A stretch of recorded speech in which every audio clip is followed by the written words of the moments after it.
something about the holiday season that is absolutely refreshing, but also draining in my personal life. I think the element that is refreshing is certainly to see my kids and my wife more because they're home from school, they're able to interact, and I definitely cherish and enjoy those moments. And so the moments are refreshing. But for me, the memories are draining. The memories of childhood that was not all that cheerful, was not all that sacred in holidays, because presents back then meant fighting and meant blow-ups. And so being home from school was not a safe space for me. And I don't know if any of you have that same story where you grew up in a volatile environment where the holidays and having to be home for Christmas and not being at school was actually something you did not look forward to. If that's the case, I just want to encourage you to, take those thoughts captive. Take genuine inventory of what you've allowed those thoughts to grow into. Sometimes our thoughts of our earlier years are mixed and tainted with some strong emotions that maybe don't belong. And if that's the case for you, I encourage you to, hand those over to the Lord, to trust that He knew what was going to happen in your life. He knew the roads you would navigate and walk. And He also knew the plan He has for your life. Too many people that I've met that have bipolar, that have a disdain for God, that actually hate God, and they blame God for all the hurt in their own life, for all the hang-ups. And I don't say this condescendingly, I don't say this condemningly, because I've been there. I've consciously been in a place where I'm angry at God, and I think, God, I did all these great things for you. Where were you? Why did you let this happen to me? Why did bipolar have to walk into my life and destroy it? Why did 3 churches fire me, send me out the back door? There's a lot of questions of why, and a lot of angst and anger that can be coupled with it. But the truth is, as I now look back on those days, I realized, I was still hiding. Even though I didn't know I had bipolar, I didn't want people to know about my anxiety. I didn't want people to know about my depression. And I truly believe that just bottling it up and putting on a mask was the right way to address things. I thought that, it's the healthiest way. And even today, people say, don't tell everyone about your bipolar. Don't tell too many people. And I'm like, so wait a minute. I have something that I should be ashamed of, or I have something that I shouldn't be ashamed of? Because if I shouldn't be ashamed of it, then I should be willing to air that to people and share that with people that are honestly, you're like, well, you just don't know how they're going to respond. Yeah, I don't know how they'll respond. But if I truly believe in my mind that there is nothing that I should be ashamed of, right? Then what would prevent me from saying, hey, let me share this? Not for any accolades, but honestly to help others that they're willing to share as well. I know that when I hear that somebody has battled mental health struggles, it affirms that I'm not alone. And as you guys know, I really believe to be alone is the greatest weight and pain that we face, is isolation and separation from each other. And we were created to be in community with each other. And so to be alive is to not be alone, but to be known and to be near to others.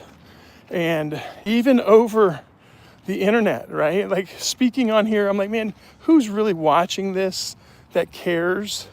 The reality is, more often than not, most people do not care. But But over time, if 200, 300, 400 people watch something, one or two persons might connect intimately with what I'm saying and be like, man, I know where you're coming from. And man, your story and my story, they line up a lot. And hey, let's continue this conversation and relationship. And when that happens, man, that the value of those one or two relationships that can become 200 and 300 relationships, that can become a community where you're like, hey, we aren't too different from each other. Again, I like support groups. I'm all about support groups. I think there's value in them. But I think it also just feels for me forced when there's just 2 or 3 people, 5 people in a room, and then we all go our separate ways, and we don't really say, no, I'm gonna be able to be a part of your life in the daily. I'm going to be thinking about you. I'm gonna be listening to you. I'm gonna be cheering you on and encouraging you. I'm not just gonna disconnect from you after this once a week meeting or once a month meeting and hey, let's talk about all of our struggles.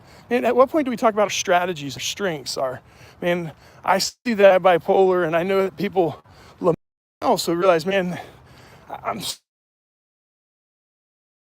empathetic heart because I've went through some of this crap that a lot of people don't face, and I'm willing to listen to people. I'm willing to speak life into them. And so there's a lot of positive that can absolutely come out of your struggles if you're willing to allow them to, if you're willing to share them with others. I just think we're not supposed to struggle alone. We're not supposed to walk through life alone.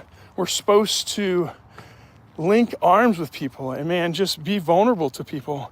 We need community again. We need to seek it relentlessly and to know that, man, community is dangerous though. Community, people can hurt you.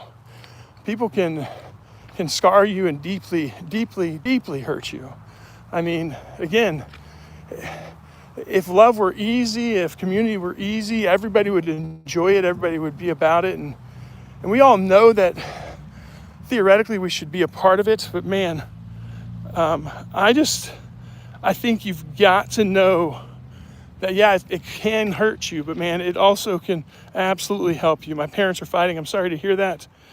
This dude at work told me to drop everything and become a guy comes to my desk and every day giving unsolicited advice. I don't understand people who have no self-awareness and no boundaries.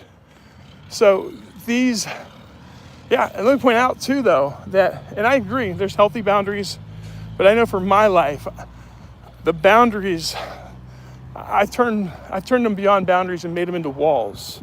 When boundaries become walls and we're like, hey, not only do I not want you to walk past this point, but I don't even want you to examine or see anything. Like this idea that we're just protecting ourselves. There is a danger in too many barriers between us and the people we were created to be in community with.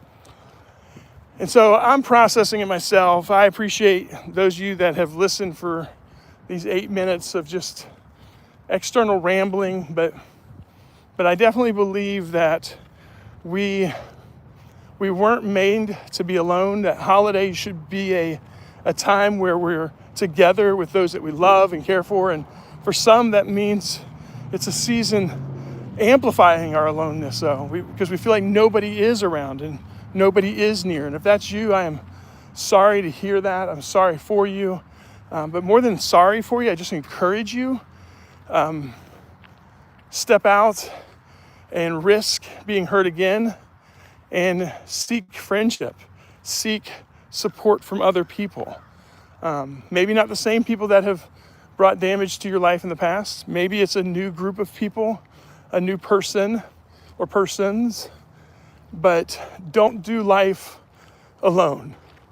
Don't do life in isolation. To truly be alive means that you're not alone, that you are loved and valued. And so until next time, I hope that you'll continue to walk tall.